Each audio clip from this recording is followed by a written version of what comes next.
안녕하세요. 김덕영 목사입니다. 하나님께서 우리에게 선물로 주신 오늘 하루도 하늘 양식으로 주님과 동행하며 영육 모두 강건하시길 바랍니다.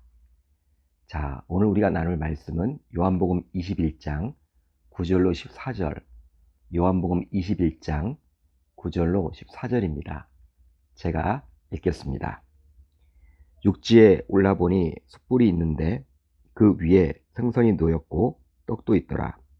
예수께서 이르시되 지금 잡은 생선을 좀 가져오라 하시니 시몬 베드로가 올라가서 그물을 육지에 끌어올리니 가득히 찬 큰 물고기가 153마리라. 이같이 많으나 그물이 찢어지지 아니하였더라. 예수께서 이르시되 와서 조반을 먹으라 하시니 제자들이 주님이신 줄 아는 고로 당신이 누구냐 감히 묻는 자가 없더라. 예수께서 가져서 떡을 가져다가 그들에게 주시고 생선도 그와 같이 하시니라. 이것은 예수께서 죽은 자 가운데서 살아나신 후에 세 번째로 제자들에게 나타나신 것이라. 아멘. 하나님의 말씀입니다. 오늘은 이 말씀을 통해서 제2식당 이란 제목으로 은혜를 나누겠습니다. 요즘은 외식이 대중화되었고 또 당연히 받아들이기도 하지만 정말 존경하는 누군가를 대접하고 싶을 때에는 자신의 집으로 초대를 해서 자신의 정성껏 요리를 해주기도 합니다. 그래서일까요? 예전에는 부흥 강사를 모실 때면 꼭 성도님들이 가정으로 모셔서 식사를 대접하곤 했습니다. 특히 서양 문화에서는 자신의 집에 초대해서 자신이 손수 요리한 음식을 제공하는 것이 최고의 접대로 여기곤 했죠. 물론 요즘은 바쁜 일상으로 인해서 그렇게 여유를 부릴 수가 없기에 좋은 식당에서 접대를 주로 하곤 하지만 대접받는 입장에서는 대접하는 자가 손수해 주신 음식이 오랫동안 기억에 남기도 합니다. 그 이유는 바로 돈으로 살 수 없는 정성이 들어가기 때문이죠. 자, 이제 오늘 본문을 보게 되면 예수님께서 친히 셰프가 되셔서 자신의 제자들에게 아침을 손수 대접합니다. 오늘 본문은 요한복음 21장인데요. 성경학자들에 따르면 요한복음 21장은 별책 부록과도 같다라고 말들을 합니다. 이유가 있는데요. 바로 요한복음 20장이 다음과 같이 끝나기 때문이죠. 예수께서 제자들 앞에서 이 책에 기록되지 아니한 다른 표적도 많이 행하셨으나 오직 이것을 기록함은 너희로 예수께서 하나님의 아들 그리스도이심을 믿게 하려 함이요 또 너희로 믿고 그 이름을 힘입어 생명을 얻게 하려 함이니라. 아멘. 따라서 요한복음 21장은 굳이 없어도 요한복음을 이해하는데 아무런 지장이 없습니다. 그러기에 학자들은 요한복음 21장을 별책 부록과도 같은 장이라고 말들을 하는 것이죠. 하지만 하나님께서는 21장을 통해서도 분명히 저와 여러분들에게 하고 싶은 메시지가 있기에 요한복음은 20장으로 끝나지 않고 21장으로 끝나는 것입니다. 바로 부활하신 예수님께서는 자신의 제자들이 자신이 주는 참 평강 속에서 살아가기를 기대하면서 너희에게 평강이 있을지어다 라고 말씀하셨듯이 이제 오늘 21장을 보게 되면 자신의 제자들에게 손수 사랑을 실천하는 장면이 나오죠. 바로 예수님 자신이 손수 제1식당을 차려서 제자들에게 조반, 즉 아침을 대접합니다. 오늘 본문을 보면 베드로를 비롯한 제자들은 자신의 고향인 갈릴리 바다로 가서 본래 예수를 따르기 이전의 직업으로 돌아가 물고기를 잡고 있었습니다.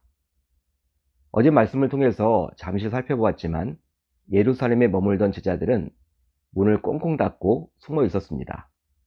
하지만 부활하신 예수님이 그들을 찾아가서 친히 만나 주셨죠. 하지만 오늘 말씀을 보게 되면 장소가 변경되어서 베드로를 비롯한 제자들은 디베랴 호수, 즉 갈릴리 바다에 머물러 있었습니다. 아마도 그들은 부활하신 예수님을 만났음에도 불구하고 스승 예수를 끝까지 지키지 못하고 도망쳤다라는 양심의 가책으로 자신의 고향으로 와서 고기를 잡으려 했던 것이 아닌가 생각해 볼 수 있겠죠. 그 가운데서도 예수의 수제자였던 베드로는 정말 주님을 뵐 면목조차 없었을 것입니다. 바로 3번씩이나 주님을 부인했고 심지어 주님을 저주까지 했으니 말이죠. 그러기에 베드로는 계속해서 예수의 제자라고 말하기도 힘들었겠죠. 한마디로 갈릴리 호숫가에 있었던 베드로를 비롯한 제자들은 주님 앞에서 면목이 없었습니다. 하지만 부활하신 우리 주님께서는 이런 제자들을 친히 찾아와서 그들을 여전히 사랑하고 있음을 손수 행동으로 보여주셨죠. 여러분, 베드로를 비롯하여 제자들을 처음 만났을 때에도 예수님이 친히 찾아가서 그들을 제자로 불렀듯이 이제 부활 이후에도 예수님은 제자들을 다시 찾아가셨습니다.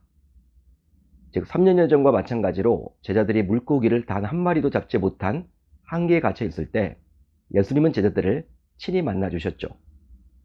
시몬 베드로가 나는 물고기 잡으러 가노라 하니 그들이 우리도 함께 가겠다 하고 나가서 배에 올랐으나 그날 밤에 아무것도 잡지 못하였더니 날이 새어갈 때에 예수께서 바닷가에 서셨으나 제자들이 예수이신 줄 알지 못하는지라. 다들 업으로 잔뼈가 굵어있는 제자들. 그렇지만 그들은 물고기 한 마리를 잡지 못했습니다. 이런 상황 속에서 예수님은 그들에게 그물을 배 오른편에 던지라고 충고하셨죠. 즉 말씀하셨습니다. 그러면서 그렇게 하면 잡을 수 있다라고 하셨습니다. 여러분, 3년여 전에는 깊은 곳에 가서 그물을 던지라 라고 했는데 이번에는 배 오른편에 던지라고 했던 것이죠. 따라서 오른편이나 깊은 곳이 중요한 것이 아니라 바로 그 말을 누가 했느냐가 중요함을 알 수 있는 것입니다. 바로 우리 구주 예수 그리스도께서 하신 말씀인 것이죠. 이번에도 말씀대로 제자들은 그 말을 하신 분이 누구인지 정확하게 알지 못했지만 우선 그 말씀에 순종했습니다. 그 결과 그물을 들 수 없을 정도로 고기를 많이 잡게 되었죠. 이런 상황을 결국 목격하게 된 요한. 이 요한은 자신들에게 말씀하신 분이 바로 우리 주님이라고 확신하게 되었고 결과적으로 주님이라고 배 안에서 소리쳤습니다.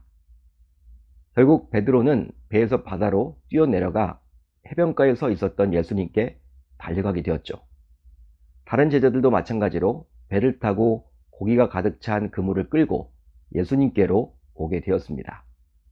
그런데요, 해변가에는 예수님께서 친히 마련한 식당이 이미 제자들을 맞이할 준비를 마친 상태였죠.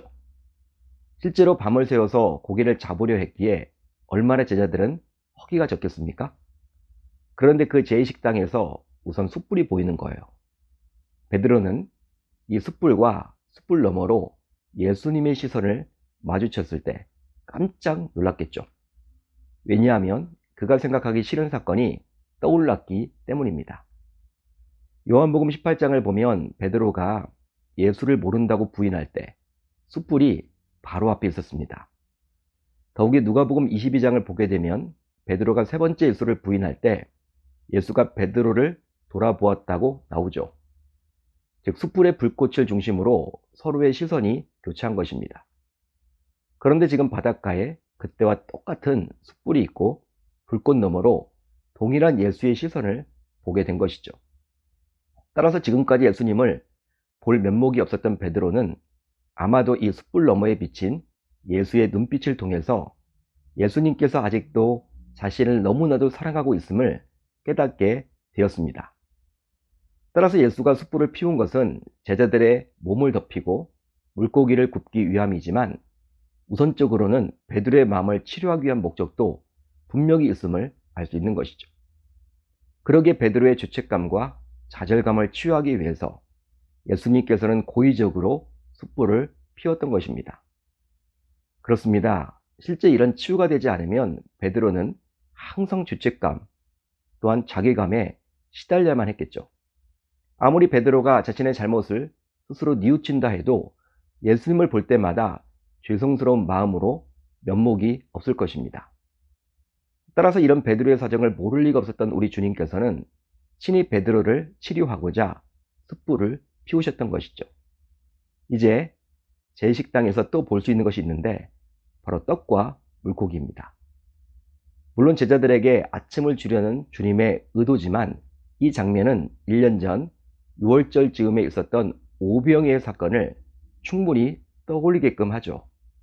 그때 예수님께서는 제자들을 외면치 않으시고 그들의 손을 거쳐서 남자 장정만 5,000명, 최소로 잡아도 약 2만 명의 사람들에게 떡과 물고기를 충분히 먹이도록 했습니다. 한마디로 예수님 홀로 사역하신 것이 아니라 12제자와 친히 동역했던 것이죠. 여러분, 이런 장면을 다시금 떠올리도록 하므로 제자들로 하여금 다시금 자신의 제자로서의 사명을 각인시켰다라고 볼 수 있는 것입니다. 사랑하는 성도 여러분, 예수님께서는 자신이 가장 힘들 때 모른 척하며 떠나버렸고 심지어 자신을 부인하고 저주까지 했던 제자들을 친히 찾아오셔서 그들의 죄책감과 좌절감을 친히 치료해 주셨습니다. 즉 그들을 치료하사 그들에게 다시금 사명을 깨닫도록 해주셨죠. 바로 친히 제 식당을 준비해서 말입니다. 실제 이 모든 것은 주님의 사랑이라고 볼 수 있는데요. 여러분, 지금도 마찬가지입니다. 삶 속에서 우리는 수없이 주님을 배신하고 배반하고 원망하고 결과적으로 죄책감과 좌절감을 가지고 살아갈 때가 참 많아요. 하지만 우리 주님은 여전히 우리를 사랑하사 우리에게 다가와서 기회를 주십니다. 따라서 이런 주님에게 우리가 할 일이 있다면 그냥 그분의 말씀에 순종하기만 하면 되는 것이죠. 이제 그렇게 한번 살아보겠다라고 다짐하고 결단하는 주의 모든 권속들 되실 수 있기를 우리 주님의 이름으로 축원합니다. 자, 오늘 우리 공동체가 함께 나눌 기도 제목인데요. 두 가지입니다. 첫 번째로는 주님을 떠났던 제자들까지 사랑하신 그 주님의 사랑을 기억하며 오늘 하루도 힘을 얻게 하소서. 다음으로 코로나19를 더 이상 두려워하지 말고 이제 믿음으로 결단하여 모두 교회에 나와서 예배를 드리게 하소서. 오늘 하루도 말씀을 붙잡고 기도하는 가운데 우리 주님의 세밀한 음성을 듣는 저와 여러분들이 모두 되셨으면 좋겠습니다.